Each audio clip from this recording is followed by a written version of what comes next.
Hello children, today I am going to start new chapter Animal Fiber. The previous class we have learnt about the how the fibers and different types of fibers we are getting naturally from plants like jute, hemp, cotton, etc. Is only the fiber we are getting from plants only we are using for the manufacturing of garments or etc. No, we are using even the animal fiber also like wool, silk. So in this chapter we are going to learn about how manufacturing of silk from silk moth. Okay. So the animal fibers are the natural fibers. When compared to other, if you see nylon, rayon, those are prepared by adding some chemicals to the natural fibers. But these wool, silk, cotton, hemp, jute, these all comes under natural fibers. So these are means the wool or silk, cotton or comfort to wear when compared to the rayon, nylon, because they are man-made. If you see the cloths which are prepared from cotton, we can use in any season because they give in the summer they are cool, means they keep our body cool, whereas in the winter it gives warm. Even the wool we are using in the winter. But can you wear silk or can you wear nylon or terling, any other cloths in summer? We are unable. Why? Because we cannot tolerate the heat. So we prefer cotton in summer. Why? Because it is natural fiber. If you see, the animal fibers is a protein, whereas the plant fibers are carbohydrates. So the fiber which are getting from the animals, we call them as protein. It is a protein of that animal because it is a secretion of the animal, whereas the plant fibers are carbohydrates. So in this chapter we are going to learn about rearing of silk moths and how the silk is extracted from the silk moths. So rearing of silk worm or silk moth is called sericulture. This is a sericulture. Then how they prepare silk from the silk moth, how they will extract the silk, we will learn now. If you see here, the silk moth is nothing but an insect like a butterfly. Butterfly, how it is, how the butterfly will grow from the egg stage to next larva, that is the caterpillar, and next to the pupa. Next it changes into adult moth. Same here, this sericulture, in the sericulture also the silk moth is developed from the egg to caterpillar, that is larva. Next to the pupa and adult moth. So here the silk moth scientific name is Bombyx mori. This is the scientific name of the silk moth from which we are extracting the silk. Then where we get these silk moths? Yes, the farmers in the village, they cultivate these moths to for the commercial process. Even they also sell the silk moths or eggs of the silk moths. The farmers who want to cultivate this will go to the centers where the silk moth or silk moth eggs are sold. We call it as greenagers. That centers as a greenagers. So the farmers collect the silk moth and will get it to their homes. First they will prepare a grill mesh. You can see it will be, which is made up of wooden, and it is a circular one in which they will place the silk moth and feed it with the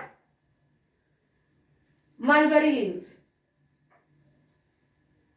When this silk moth lays eggs, otherwise they will collect the eggs and they will place in this grill mesh. After 30 to 35 days, you can see small white yellowish structures in this mesh. That is nothing but the larva.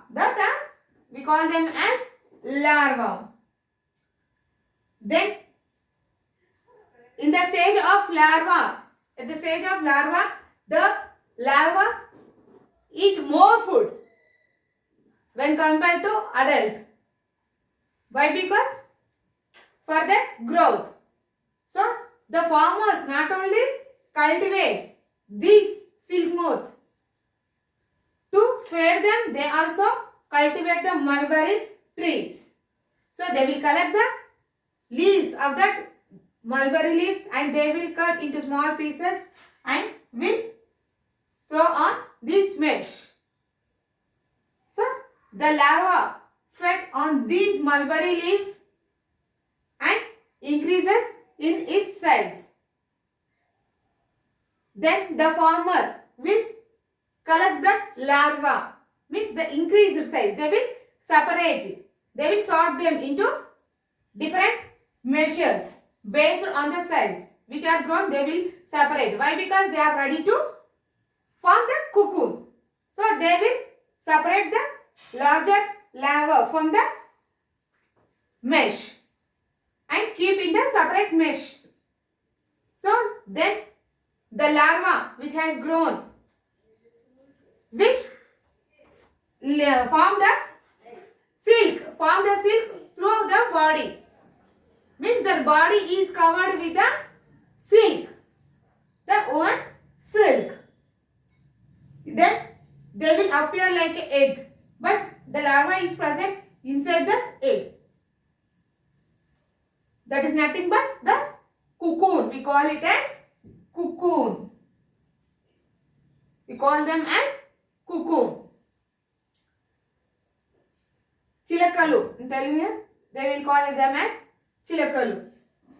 So these cocoons, after formation of these cocoons, then when the cocoon is formed completely, the cocoon has a chance to break the cocoon.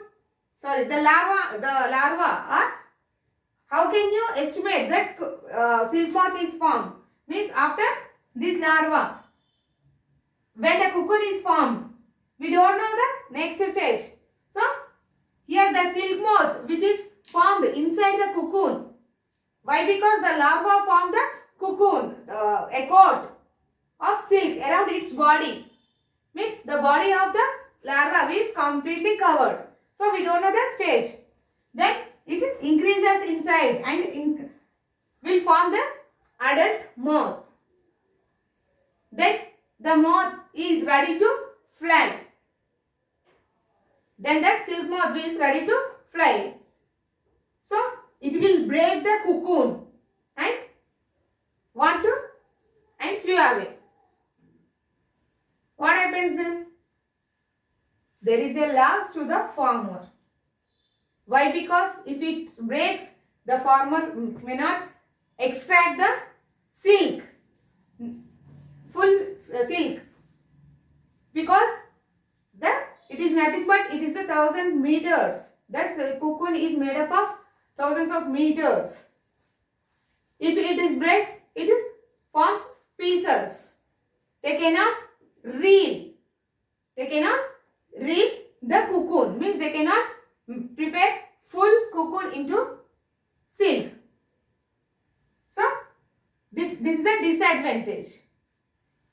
Then after forming complete cocoon, within 2 to 3 days only, the farmers will boil the cocoons in water in a separate chambers.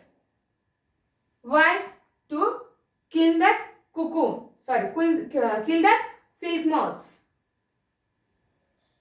Here, when the cocoon is formed, due to the exposure to the air and sunlight, the cocoon will become stiff. When they will boil, the cocoon will remain stiff, but the silk moth will die. Then they will store. Means after killing that, there is no chance to fly away of that silk moth, and the cocoon will become more stiff. So the farmers can store them safely in bags and can carry to the selling centers, or even they extract the silk to the reeling. So the farmers will boil the cocoons. This is the main reason they will boil the cocoons, to kill the silk moth. So the killing of larvae inside the cocoon, it is called stifling. The process of killing larvae within the cocoon is called stifling. So this is the main reason they will boil the cocoons, and they will extract the silk directly in their farms, or otherwise they will sell in the selling centers for commercial purpose. After stifling, they will take the silk of the cocoon and they will reel in the reeling centers. So we will continue that in our next class. Children, thank you.